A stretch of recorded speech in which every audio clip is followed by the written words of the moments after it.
السلام علیکم ورحمۃ اللہ وبرکاتہ۔ ناظرین، امید ہے آپ لوگ خیریت سے ہوں گے۔ آج ہم تعلیم الاسلام کا دوسرا حصہ، اس کا قیامت کا بیان سبق پڑھیں گے۔ سوال: قیامت کا دن کس دن کو کہتے ہیں؟ جواب: قیامت کا دن اس دن کو کہتے ہیں جس دن تمام آدمی اور جاندار مر جائیں گے اور تمام دنیا فنا ہو جائے گی۔ پہاڑ روئی کے گالوں کی طرح اڑتے پھریں گے، ستارے ٹوٹ کر گر پڑیں گے، غرض ہر چیز ٹوٹ پھوٹ کر فنا ہو جائے گی۔ سوال: تمام آدمی اور جاندار کیسے مر جائیں گے؟ جواب: حضرت اسرافیل علیہ السلام سور پھونکیں گے۔ اس کی آواز اس قدر ڈراؤنی اور سخت ہوگی کہ اس کے صدمے سے مر جائیں گے، ہر چیز ٹوٹ پھوٹ کر فنا ہو جائے گی۔ سوال: قیامت کب آئے گی؟ جواب: قیامت آنے والی ہے، لیکن اس کا ٹھیک وقت خدا تعالیٰ کے سوا کوئی نہیں جانتا۔ اتنا معلوم ہے کہ جمعے کا دن اور محرم کی 10ویں تاریخ ہوگی، اور ہمارے پیغمبر صلی اللہ علیہ وسلم نے قیامت کی کچھ نشانیاں بتا دی ہیں۔ ان نشانیوں کو دیکھ کر قیامت کا قریب آ جانا معلوم ہو سکتا ہے۔ سوال: قیامت کی نشانیاں کیا ہیں؟ جواب: حضور صلی اللہ علیہ وسلم نے فرمایا ہے کہ جب دنیا میں گناہ زیادہ ہونے لگیں اور لوگ اپنے ماں باپ کی نافرمانیاں اور ان پر سختیاں کرنے لگیں، اور امانت میں خیانت ہونے لگے، اور گانے بجانے، ناچ رنگ کی زیادتی ہو جائے، اور پچھلے لوگ پہلے بزرگوں کو برا کہنے لگیں، بے علم اور کم علم لوگ پیشوا بن جائیں، چرواہے وغیرہ کم درجے کے لوگ بڑی اونچی اونچی عمارتیں بنانے لگیں، ناقابل لوگوں کو بڑے بڑے عہدے ملنے لگیں، تو سمجھو کہ قیامت قریب آ گئی ہے۔ جتنی نشانیاں بتائی گئی ہیں ساری پوری ہو گئی ہیں۔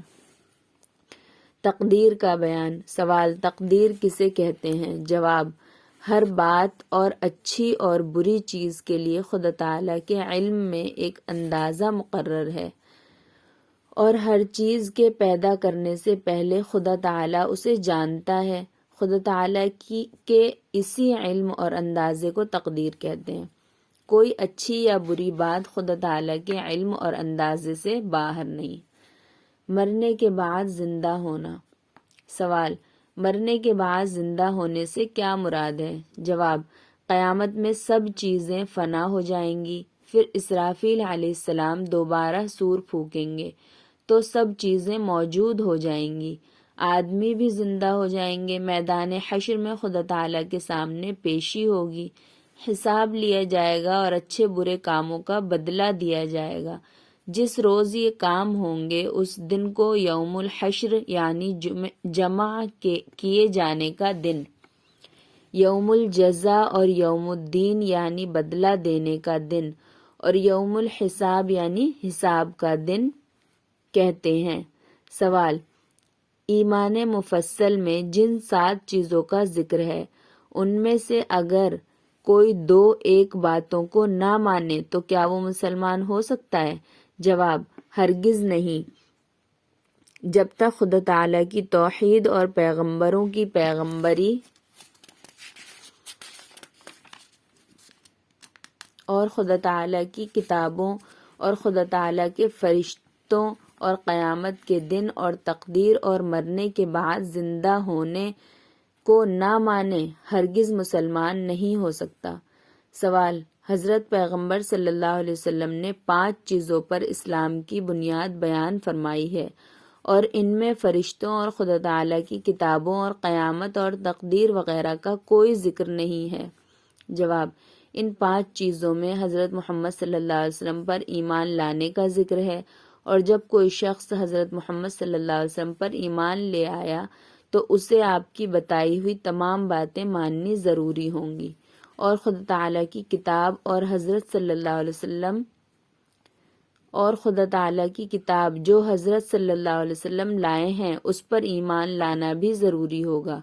یہ سب باتیں جن کا ایمان مفصل میں ذکر ہے، خدا تعالیٰ کی کتاب قرآن مجید اور پیغمبر صلی اللہ علیہ وسلم کے بیان سے ثابت ہیں۔ سوال: ان سب باتوں کا دل سے یقین اور زبان سے اقرار کرے لیکن نماز نہ پڑھے یا زکوٰۃ نہ دے یا روزہ نہ رکھے یا حج نہ کرے تو وہ مسلمان ہے یا نہیں؟ جواب: ہاں مسلمان تو ہے لیکن سخت گنہگار اور خدا تعالیٰ کا نافرمان ہے۔